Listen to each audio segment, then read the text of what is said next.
As we get closer and closer to the NBA draft, we are all waiting on some type of update with Giannis. Now, the Bucks GM said that they'll have a resolution by the NBA draft. I'm not sure if that's going to happen because at this point, I have no clue what's going to take place the next few days. Are they going to move him? Are they going to just drag this out like it was reported from Chris Haynes that it's going to drag into free agency? And I'm just like, okay, something's got to give. Now, when I look at the situation between Boston, because apparently they're now the favorites to land Giannis, and the fit makes sense to me. At first, I wasn't sure when the playoffs started, but after watching that 7-game series against the Sixers, there were some red flags on this roster. Now, this entire season, it was a gap year to me. Even when Jason Tatum came back, I thought there might not be enough on this roster, especially with guys like Baylor Shireman, who was solid in the regular season, but relying on guys like Vucevic, who's not that great in the playoffs.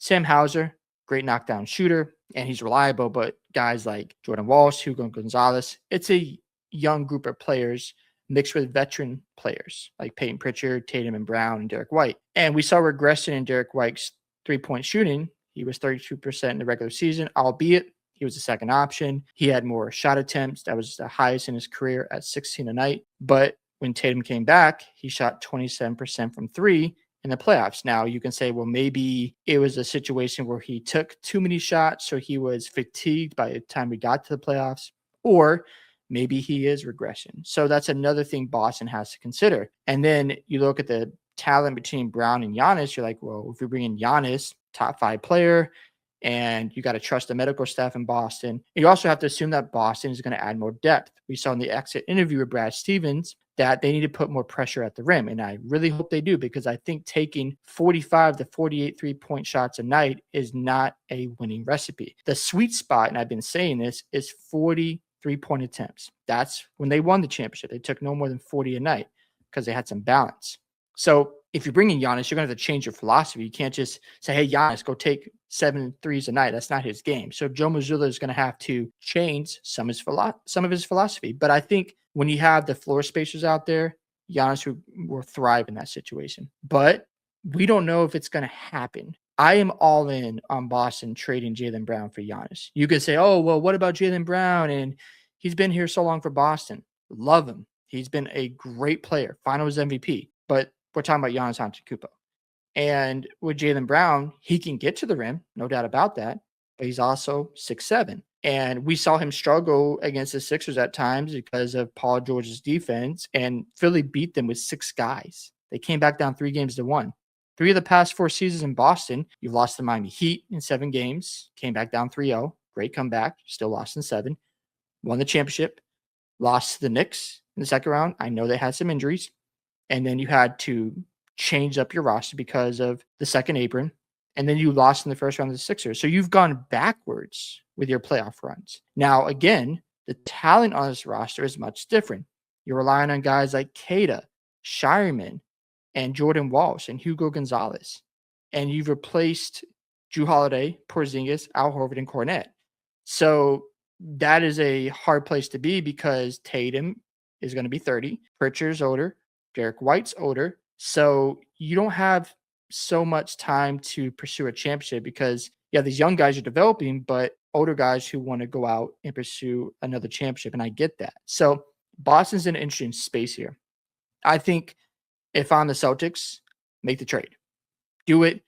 You have a window. Now, I understand it's risky because of the injury history, but if you get a championship out of this trade, it's worth it to me because eventually the window is going to run out in Boston. You got to rebuild it again. And it's just so much harder to win these days because of the CBA. However, you're going to be one of the favorites next year to come out of the Eastern Conference, make a run. If you match up really well against your opponent, like the Knicks just did against the Spurs, you're going to win it all again. And we'll look back and go, man, that was a great move by Boston.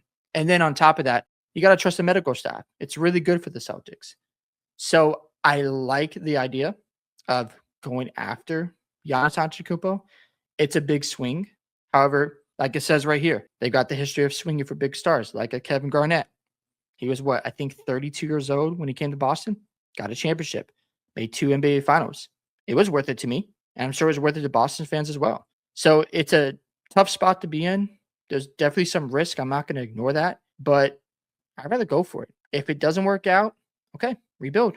You gotta get back to the drafting and you just gotta have more flexibility. That's gonna happen anyways in the CBA. So if you want to rip the band-aid off, rip it off now and see what you can do with Tatum and Giannis and seeing if you can, get a championship. If you get more than one, awesome. But if you can get another ring with Tatum and Giannis together, I think that would be a great story and it'll be fascinating to watch. Another thing I want to bring up is Giannis won't have to play every single game because if the Celtics put enough depth around them, they could say, Giannis, you want to play 25 minutes tonight? Do you want to sit out a game? So they can manage some of his injuries because Boston will have plenty of shooting, plenty of talent, and Tatum will be at the forefront. You can rely on guys like Pritchard. I still think they need more on this roster when it comes to the speedy guards in the NBA they have to deal with, like a Maxey who just tortured them, was able to get in the lane on guys like White and Pritchard. White's more of a help defender. So they also need to target a fast guard who can get downhill. I think that would benefit this roster.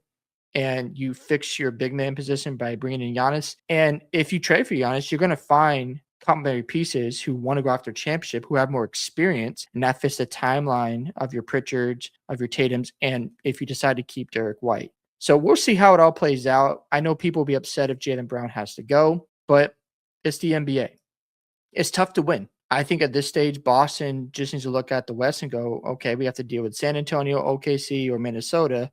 And I'm sure another team will show up in the West next year. So you have to look at those matchups and ask yourself, does our current roster have enough to beat 4 of those teams?